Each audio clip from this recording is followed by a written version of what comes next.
자, 오늘 시편 19편은 이제 두 부분으로 나눌 수 있습니다. 1편에서 1절부터 6절까지. 그러니까 오늘 우리가 지금 봉독한 구절은 신학적으로 얘기하면 이제 자연 계시, 즉 하나님께서 이 세상의 피조물을 통한 하나님의 살아계심을 드러내는 그런 증거의 말씀이고, 이제 7절부터 그 하반 이제 마지막 14절까지는 뭡니까? 특별 계시. 그래서 7절부터 뭐가 나옵니까? 여호와의 율법은. 자, 그러니까 우리가 시편 19편의 구조는 두 부분으로 나눌 수 있는 거예요. 뭐냐면 첫째는 하나님의 살아계심을 무엇으로 증거하냐면, 우리가 가장 잘 알죠. 우리가 교리 시간에 많이 배웠죠. 이 자연을 통해서요. 이 세상 모든 만물. 그래서 여기 보니까 이 하늘, 그 다음에 낮, 밤, 그 다음에 해, 궁창, 이런 이 땅에 있는 그 자연에 대한 하나님께서 만드신 피조물을 통한 하나님의 살아계심, 하나님의 창조의 능력, 그걸 지금 드러내고 있단 말이에요. 그리고 이제 7절 이후로 들어가면은 이제는 뭡니까? 하나님께서는 단순히 세상만 창조하시고 만 것이 아니라 뭐예요? 하나님의 말씀, 즉 율법. 그래서 7절에 보니까 여호와의 율법은 완전하여 그랬죠. 완전한. 그러니까 하나님의 말씀은 흠이 없는 거예요. 아무리 말씀을 흠을 잡으려고 해도 절대로 어때요? 완전합니다. 그래서 우리가 그 많은 기독교 역사에서 보면은 한 18세기 후반부터 얼마나 이 성경 비평, 이 고등 비평, 이걸 통해 가지고 이 성경의 말씀을 아주 난도질하고 조각조각 냈죠. 지금도 그렇지만, 그러나 한 번도 그것이 성공한 적이 없습니다. 자, 7절 이후는 이제 다음 주에 하고, 자, 우리가 1절부터 보면은, 자, 하나님께서는 무엇을 지으셨습니까? 이 하늘을 지으셨어요. 하늘이라고 하는 것은 유대인들에게는 단순히 보이는 하늘만 그들이 말하는 것이 아닙니다. 사실 유대인들이 말하는 하늘은 뭐예요? 하나님이 보좌가 계신 천국, 사실 그 개념이 더 분명합니다. 그래서 유대인들은 이 보이는 하늘, 가령 이제 불신자들은 그런 말을 하잖아요. 야, 하나님이 어디 있느냐? 저 하늘 아무리 쳐다봐도 이 하나님이 없다. 야, 우주를 나가봐도 하나님이 없다. 그건 어리석은 사람이에요. 왜? 하나님은 우리 눈에 보이는 하늘과 우주에 우리가 보이도록 그렇게 존재하시는 분이 아니죠. 물론 하나님께서 그 모든 걸 통치하시고 그 모든 영역을 다스리지만 어때요? 하나님이 비행기를 타고 높은 고도에 올라가면 하나님이 보이는 그런 아주 형편없는 그런 정도로 하나님이 존재하신 게 아닙니다. 하나님은 참으로 우리 사람이 감히 상상할 수도 없고 볼 수도 없는 그 하나님의 영광이 가득한 곳, 그것이 뭡니까? 바로 이 하늘이에요. 그래서 하늘은 하나님의 영광을 선포하고, 또 궁창, 하늘 너머에 있는 또 다른 또 하늘이죠. 보통 유대인들은 하늘을 세 구역으로 나눈다 그러잖아요. 유대인들은 그것이 정확하게 맞든 틀리든 중요한 건 그게 아니고, 결국은 뭐예요? 하나님께서는 궁창, 하늘, 또 우주, 또 이 우주 바깥에는 우리가 몰라요. 어떤 과학자도 모릅니다. 우주 바깥에 진짜 뭐가 있는지 없는지. 사실 물리학자들도 그거는 여전히 아직도 신비란 말이에요. 그러나 우리가 한 가지 확실히 할 수 있는 건 뭐예요? 이 우주 자체도 뭡니까? 피조물입니다. 피조세계예요. 그러니까 이 우주라고 하는 것 자체가 영원한 것도 아니고, 영원 전부터 영원까지 있는 게 아니에요. 언젠가는 이 우주 자체도 어떻게 됩니까? 사라집니다. 주의 오심이 때가 되면은 이 우주 자체도 어떻게 돼요? 하나님의 피조물이기 때문에 하나님께서 이제 더 이상 어때요? 이 우주라고 하는 피조물 자체가 이제 필요가 없는 거예요. 왜? 이 우리 지구라고 하는 이 피조물 자체 이제 새 하늘과 새 땅이 하나님이 세우시는데, 굳이 낡은 우주 이걸 유지할 필요가 없단 말이에요. 자, 그러면서 낮은 낮에게 말하고 밤은 밤에게 지식을 전하니, 언어가 없고 말이 없으며 그들의 음성이 들리지 않으나 그래요. 하나님이 없다고 하는 사람들이 왜 하나님을 알지 못합니까? 가장 자연적인 관점으로 보면은 어때요? 음성이 안 들리거든요. 응? 음성이 안 들려요. 하나님이 있다는 음성, 뭐 이 우주와 궁창과 하늘 너머에 어떤 다른 존재가 좀 있어서 무슨 소리라도 들릴까 하고 아무리 귀를 엿봐도 어때요? 소리가 안 들리는 거예요. 미국에서 오랜 동안, 지금은 이제 그 프로젝트가 중단이 되었죠. 그 세티 프로젝트라고 외계 어떤 신호, 그 외계 어떤 그러니까 우리 태양계 너머의 어떤 또 다른 세계 어떤 뭐 전파라든가 하여튼 뭐라도 잡으려고 오래도록 그 세티 프로그램을 운영했지만 지금까지 어때요? 한 번도 그 위성에 잡힌 게 없어요. 예. 그러니까 사실은 뭐 과학자들은 그런 추정을 하잖아요. 설마 이 넓은 우주에 이 지구밖에 없겠느냐? 이 지구밖에 없겠느냐? 그러면서 또 뭘 예측합니까? 이렇게 많은 넓고 아니 뭐 수십억 뭐 엄청나게 많은 별들이 있는데 설마 이 지구만 있겠느냐? 이 지구에만 생명체가 있겠느냐? 이런 그 추측을 많이 한단 말이에요. 근데 저는 성경적으로 봤을 때 하나님이 만드신 이 우주에는 적어도 하나님의 형상을 닮은 고등한 창조물은 피조물은 뭐예요? 우리 사람밖에 없어요. 그러니까 사실은 외계 생명체를 찾으려고 하는 그 노력이나 그것이 뭐예요? 사실은 헛되다는 저는 생각을 합니다. 물론 그걸 또 철석까지 믿는 사람도 많이 있습니다. 그게 하나의 또 종교가 되잖아요. 종교가 외계 어떤 생명체.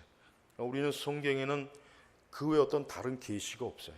그러니까 사실은 우리는 없다고 봐도 전혀 우리가 틀린 그런 말은 아니니까 우리 그리스도인들은 그 부분에 있어서만큼은 좀 잘 분별했으면 좋겠습니다. 자, 그렇습니다. 그 소리, 언어, 말이 없고 음성이 들리지 않으니까 사람들은 하나님이 어디 계시냐? 이 세상에 사람 외에 누가 더 있겠느냐? 이런 추측을 한다는 거예요. 하지만은 그러나 여러분 이 시편 기자는 뭐예요? 그런 어리석은 사람들에 대해서 전혀 어때요? 전혀 변명을 하지 않습니다. 전혀 눈치를 보지 않습니다. 오히려 담대하게 뭐예요? 그 소리가 온 땅에 퍼지고 그 말씀이 세상 끝까지 이른다. 하나님께서 해를 위하여 하늘에 장막을 치셨다. 여러분 이 시편은 우리가 한 가지 이제 알아야 될 것은 뭡니까? 문학적으로 시입니다. 시예요. 그러니까 서신서나 이런 역사서하고는 틀려요. 그러니까 우리가 시편을 읽을 때는 하나님의 진리의 말씀 계시를 하나님께서는 시적인 형태로 계시해 주셨구나 이렇게 하고 우리가 읽어야 돼요. 이거를 서신서나 역사서나 교리적인 형식의 그 말씀을 읽게 되면은 사실은 이 시편을 제대로 어때요? 맛을 볼 수가 없는 거예요. 그러니까 이 다윗이 얼마나 어때요? 언어 구사력이 어때요? 굉장히 뛰어나죠.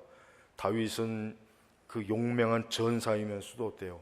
사실 굉장한 시인이에요, 시인. 그래서 보십시오. 하나님께서 해를 위하여 하늘에 장막을 치셨다. 단순히 어때요? 해가 있고 그 외에 해가 중천에 떠 있다. 뭐 해가 하늘에 떠 있다. 이게 아니라 뭐예요?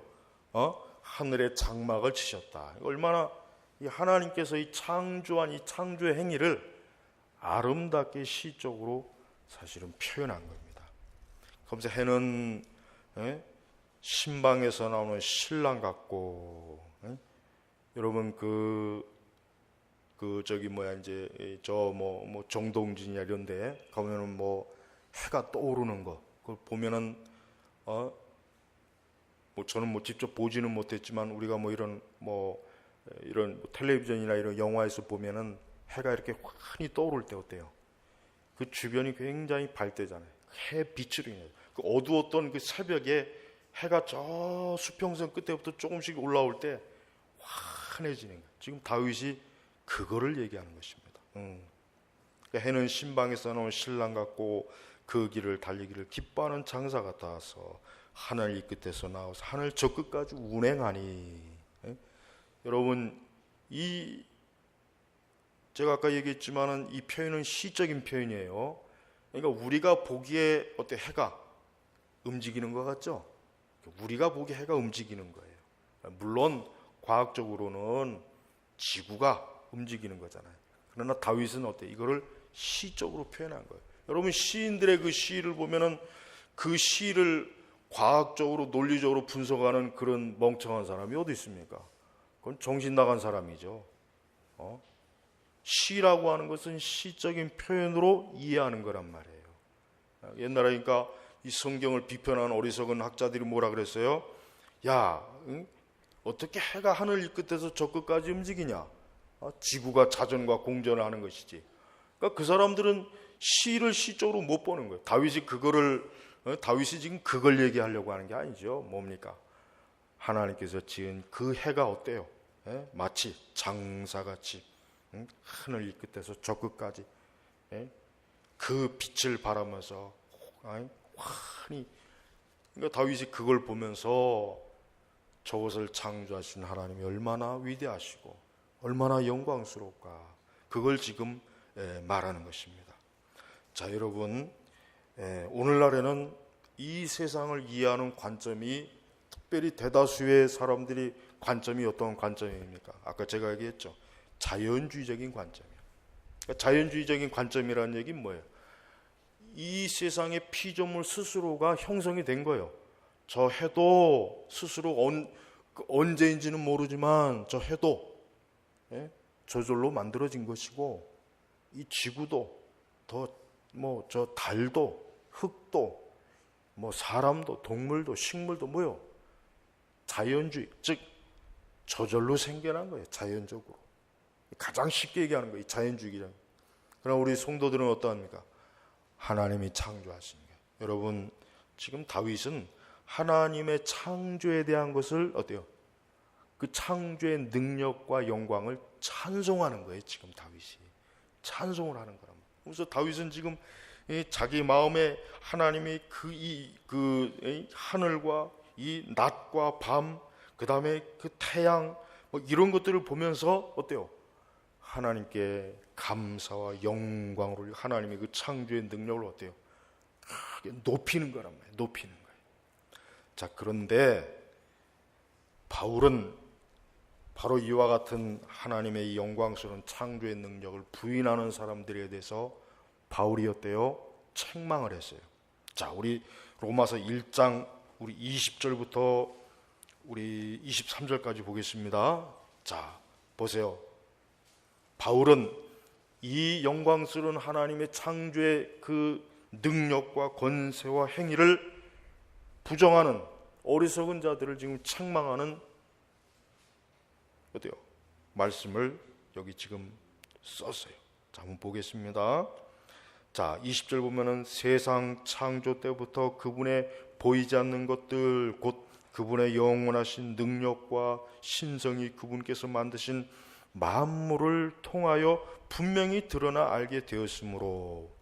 자, 다윗은 그 모든 만물을 통해서 하나님이 모든 걸 창조하셨구나 깨닫고 알지만, 그런데 어때요? 그렇지 않은 사람들은 어떻습니까? 21절에 그들이 누구이겠습니까? 그들이 바로 18절에 말하는 사람들이에요. 하나님 불의로 진리를 막는 사람들, 바로 이 사람들이 여기 그들은 하나님을 알면서도 하나님께 영광을 돌리지 않고 감사드리지도 않았으며 오히려 생각이 허망해지고 그들의 어리석은 마음이 어두워졌다. 그러니까 뭐예요? 이 하나님의 피조물들을 보면서도 뭐예요? 저들이 그 마음이 어두운 거예요. 하나님을 부정하는 거예요. 아니, 하나님이 어디 있느냐? 이 모든 것을 무슨 하나님이 만들었느냐? 저절로 다 만들어진 것이 무슨 이게 하나님 피조물이겠느냐? 그래서 바울이 그들에게 뭐라 합니까? 22절에 그들은 스스로 지혜 있다고 하나 뭐요? 어리석게 되어 어리석게 돼요. 어리석게 돼요. 그러면서 그들이 하는 더 미련한 짓을 한번 보세요. 23절에 멸망하지 않는 하나님의 영광을 멸망할 사람과 새와 짐승과 기어다니는 동물의 형상으로 바꾸었다. 여러분, 하나님을 부인하는 사람들이 굉장히 똑똑하고 굉장히 잘났어요.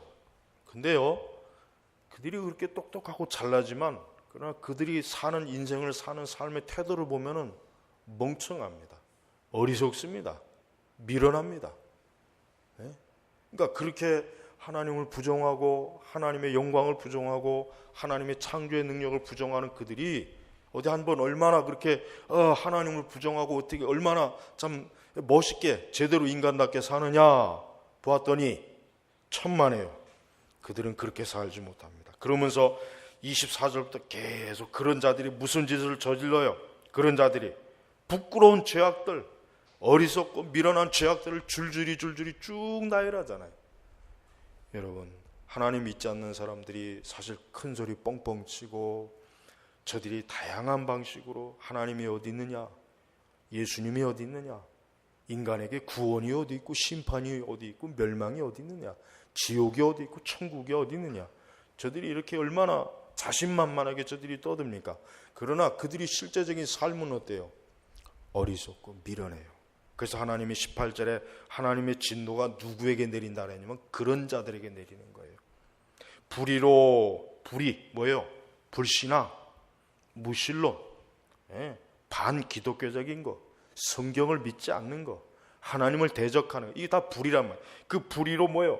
진리를 막는 사람들의 모든 불경건과 불의에 대하여 하늘로부터 나타나요.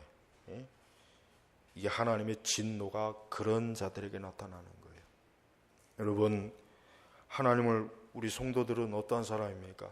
하나님을 두려워하는 사람들, 그죠? 신앙이 있는 사람은 하나님을 두려워해요. 하나님 앞에 조심스럽게 말하고 혹시라도 내가 하나님의 말씀에 계명에 혹시 불순종한 것이 없는가? 내가 혹시라도 하나님의 뜻을 거스린 것이 없는가? 하나님을 두려워하는 마음이 있는 거예요. 하나님은 그런 자들을 기뻐해요. 하나님 그런 자들을 사랑합니다.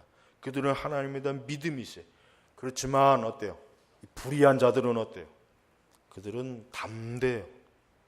그들은 자기들의 그 불의 때문에 하나님의 진노, 어떤 형태의 진노가 내릴 줄도 모르고 어때요?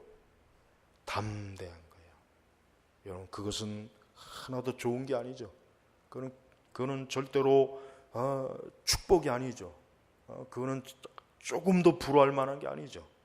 네? 그렇습니다.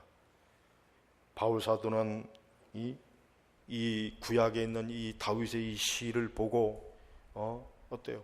이 다윗이 얼마나 이 하나님의 영광을 크게 높였습니까? 다윗의 눈에는 어때요? 이 해와 달과 하늘과 이 모든 것들, 심지어 낮과 밤까지도 어때요? 하나님의 영광을 보여주는 그 광채란 말이에요. 그에게.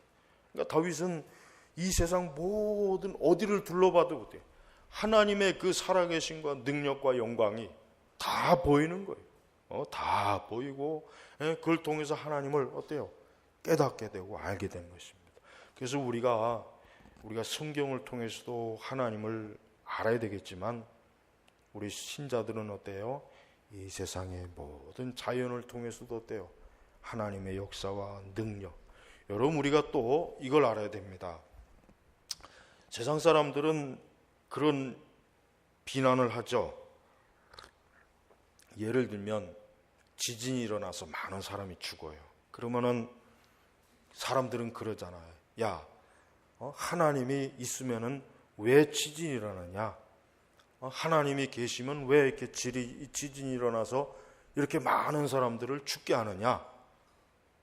또 갑자기 어떤 폭우가 쏟아지거나 어떤 자연의 어떤 재앙이 내려가지고 그러면 꼭 그런 얘기를 한단 말이에요. 그들은. 근데 우리는 이걸 알아야 돼요. 성도들은요, 그와 같은 자연의 재앙을 통해서도 뭐예요? 하나님의 능력을 볼 줄 알아야 되는 것입니다. 그와 같은 자연의 재앙을 통해서도 뭐 어때요? 하나님의 그 진노와 하나님의 피조물에 대한 하나님의 권세, 이 세상의 모든 것들, 그 자연을 하나님의 뜻대로 주관하시. 그걸 통해서도 우리는 하나님이 두려운 분이시면서 영광스러운 분이라는 걸 우리는 성도들은 그걸 통해서 우리는 더 어때요? 하나님에 대한 믿음을 더 확고하게 가져야 된단 말이에요. 우리는 불신앙자들처럼 진짜 하나님이 계시다면 왜 이렇게 지진이 일어나고 많은 사람이 죽을까? 여러분, 하나님이 자연을 창조하셨기 때문에 그러는 거예요. 하나님께서 이 자연을 창조하셨기 때문에 하나님의 어떤 목적과 뜻 가운데 이 자연에 예를 들면 홍수가 난다든가 지진이 일어난다든가 가뭄이 생긴다든가 어떤 이런 다양한 것들이 뭐예요? 근본적으로 하나님의 섭리와 역사 가운데 있다는 것을 우리 성도들은 알아야 되는 것입니다. 절대로 그것이 독자적으로 하나님하고 상관없이 지가 스스로 화산이 폭 터지고 땅이 갈라지고 하늘에서 폭우가 쏟아지고 성경에는 그런 말씀이 없어요. 성경에는요, 이 기후 자체도 철저하게 어때요? 하나님의 손에 있는 거예요. 그걸 어떻게 할 수 있습니까? 아담과 하와가 타락할 때 하나님 뭐라 그랬습니까? 이 땅에 추위와 더위가 있을 거라 그랬단 말이에요. 그러니까 뭐예요? 하나님께서 이 자연의 모든 기후까지도 뭡니까? 하나님의 심판 안에 있는 거란 말이에요. 사실 더 엄밀히 얘기하면은 이렇게 자연이 로 인한 어떤 재앙을 맞는 근본적인 원인은 뭡니까? 인간의 죄 때문이에요. 인간이 죄를 짓지 않았으면은 지진이 어디 있겠습니까? 홍수가 어디 있겠으며 가뭄이 어디 있겠습니까? 그런 게 어디 있겠어요? 없단 말이에요. 하나님께서 범죄하니까 홍수를 심판했잖아요. 아마도 그 당시 불신앙인 기상학자가 그러면 이 홍수는 어쩌고 저쩌고 아마 많은 설명을 할 수 있을 거예요. 하지만 홍수는 누가 내린 겁니까? 하나님이 내린 거란 말이에요. 우리가 이런 믿음을 가질 때 세상 오늘날 아까 이 자연주의자들, 이 다윈주의자들 이래서 사람들은 비웃어요. 야, 그건 옛날에 과학도 모르고 기상학도 모르고 그런 무식한 사람들이 그렇게 믿는 그 원시적인 믿음이지 지금 세상에 그걸 누가 믿느냐.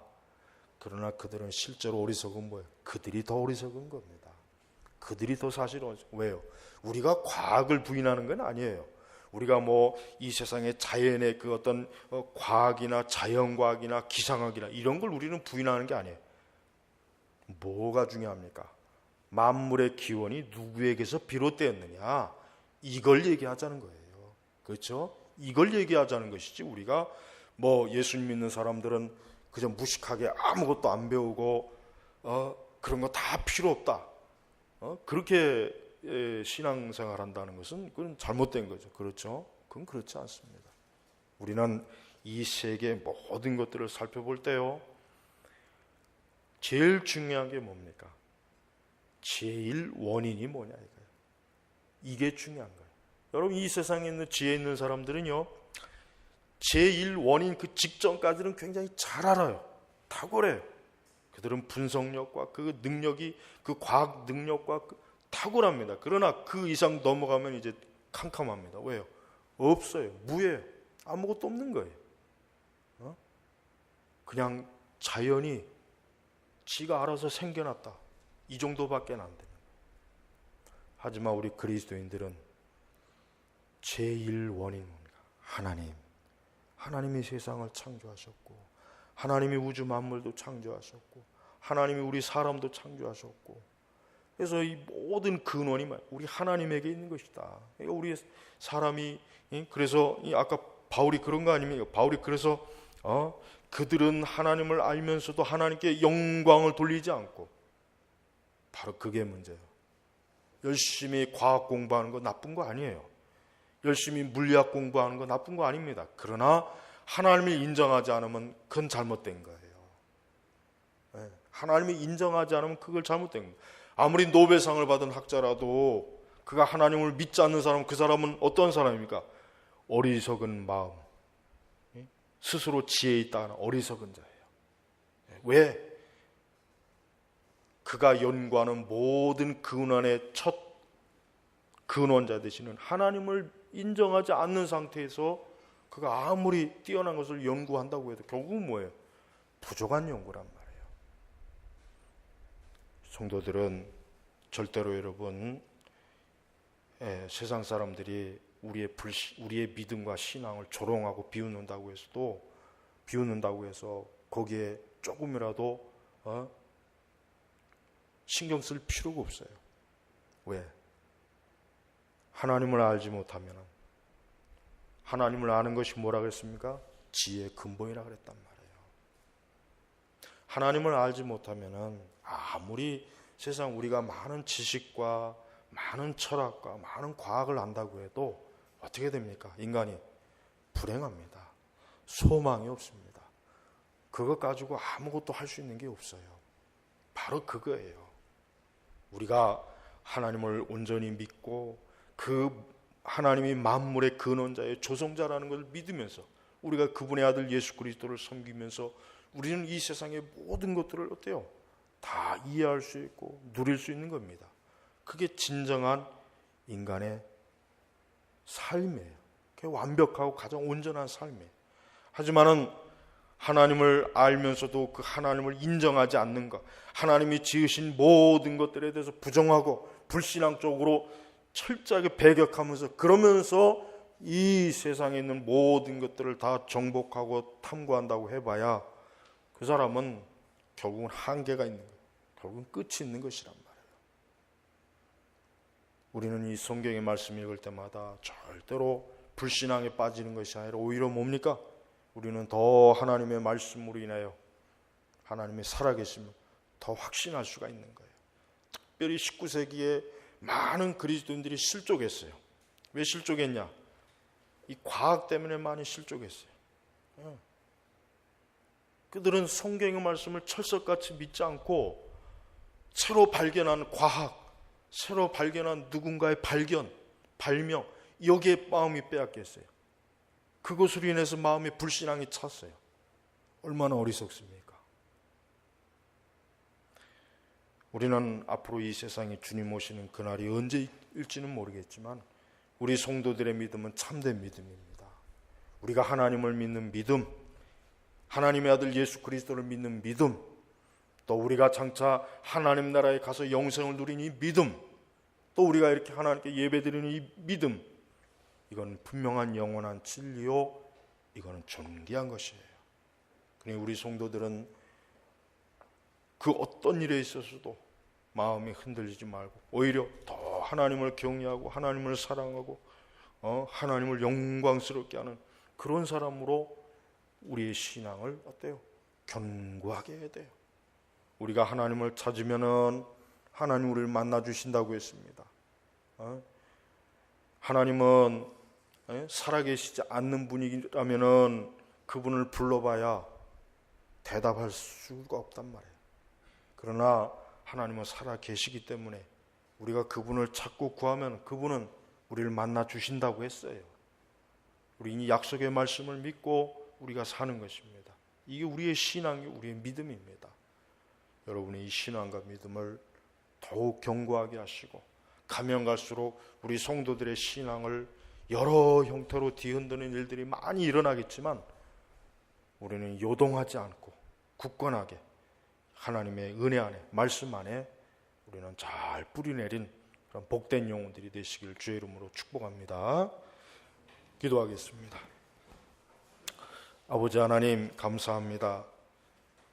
우리가 보고 있는 이 세상, 우리가 살고 있는 이 세상을 돌아보면은 하나님을 믿는 사람보다는 불의한 사람들이 더 많이 있습니다. 그러나 우리가 그들을 볼 때마다 우리 자신의 믿음을 더욱 견고하게 하는 계기가 되게 해주시고 또 이 세상에 앞으로도 분명히 여러 형태의 불신앙의 많은 일들이 일어날 텐데 그 어떤 것에 의해서도 우리의 신앙이 흔들리지 말고 더욱 굳건한 믿음, 반석이신 예수 그리스도를 믿는 믿음을 가지고 나아가게 하시고 살게 하여 주시옵소서. 그리하여 우리가 승리하는 자로서 하나님의 보좌 앞에 서게 하옵소서. 감사하며 우리 주 예수님의 이름으로 기도 올렸습니다. 아멘.